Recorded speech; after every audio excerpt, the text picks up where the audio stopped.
Hi, welcome to YoYo TV. Telangana రాష్ట్రంలో రాజకీయ పరిణామాలు రసవత్రంగా మారుతున్నాయి. గతంలో 10 ఏళ్లు తెలంగాణలో తిరుగులేని అధికారాన్ని చేపట్టిన గులాబీ పార్టీ తెలంగాణ ప్రజలకు ఇక బీఆర్ఎస్ పార్టీ తప్ప ప్రత్యామ్నాయం లేదంటూ ఎనలేని ఆత్మవిశ్వాసంతో దూసుకెళ్లిన కేసీఆర్ కారు పార్టీకి కాంగ్రెస్ పార్టీ అంతిమంగా 2023 అసెంబ్లీ ఎన్నికల్లో బ్రేకులు వేయగలిగింది. మొదట్లో బీజేపీ పార్టీ బలపడి బీఆర్ఎస్ పార్టీకి ప్రత్యామ్నాయ పార్టీగా అవతరిస్తుందని అనుకున్నప్పటికీ తెలంగాణ రాష్ట్రంలో ఏర్పడ్డ రాజకీయ పరిణామాల వల్ల కాంగ్రెస్ పార్టీ గులాబీ పార్టీకి ధీటైన పోటీ ఇస్తూ బలమైన ప్రత్యామ్నాయ పార్టీగా అవతరించింది.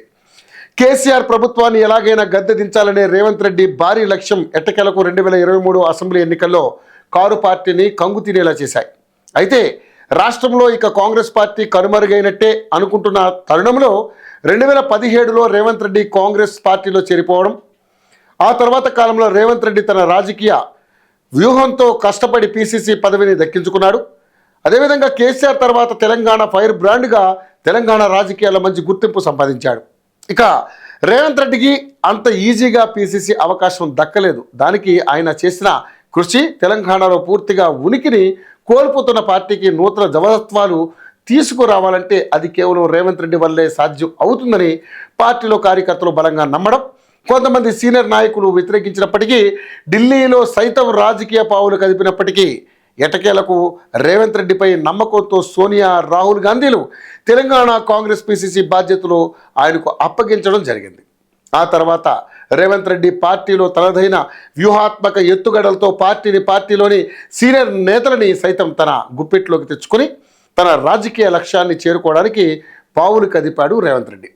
ఇక 2023 ఎన్నికల సమయంలో రేవంత్ రెడ్డి చేసిన ప్రచారం గులాబీ నేతలపై అన్ని బహిరంగ సభల్లో కాంగ్రెస్ పార్టీ తరపున తన గళాన్ని వినిపిస్తూ కేసీఆర్ పార్టీ వెన్నులో వణుకు పుట్టించేశాడు.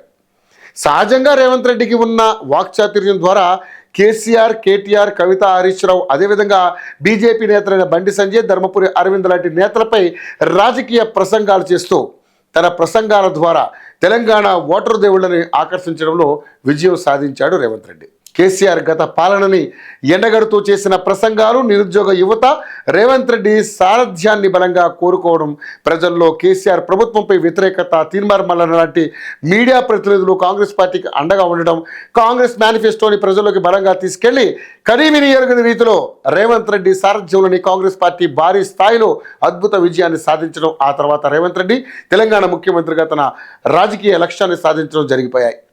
ఇదిలా ఉంటే ప్రస్తుతం కాంగ్రెస్ పార్టీలో చోటు చేసుకుంటున్న రాజకీయ పరిణామాల నేపథ్యంలో అనేక ఊహాగానాలు పొలిటికల్ సర్కిల్లో వినబడుతున్నాయి. అందులో ముఖ్యంగా కాంగ్రెస్ పార్టీలో అంతర్గత కుమ్ములాటలు జరుగుతున్నాయని, రేవంత్ రెడ్డి లీడర్షిప్ని సొంత పార్టీలోని నాయకులే వ్యతిరేకిస్తున్నారని, రేవంత్ని లెక్క చేయడం లేదని వార్తలు జోరందుకున్నాయి. కాంగ్రెస్ పార్టీ అధినేత రాహుల్ గాంధీకి రేవంత్ రెడ్డికి మధ్య గ్యాప్ ఏర్పడిందని సోషల్ మీడియాలో వార్తలు గుప్పమంటున్నాయి. కాంగ్రెస్ అధిష్టానం రేవంత్ రెడ్డిని నమ్మడం లేదని, రేవంత్ రెడ్డి ఢిల్లీకి వెళ్లిన ప్రతిసారి సీఎం రేవంత్తో కొందరు మంత్రులు ఆయనతో వెళుతున్నారని, అధిష్టానం ఆదేశాల మేరకే వారు రేవంత్ రెడ్డితో పాటు కలిసి వెళుతున్నారని రాజకీయ వర్గాల్లో వినబడుతున్నాయి.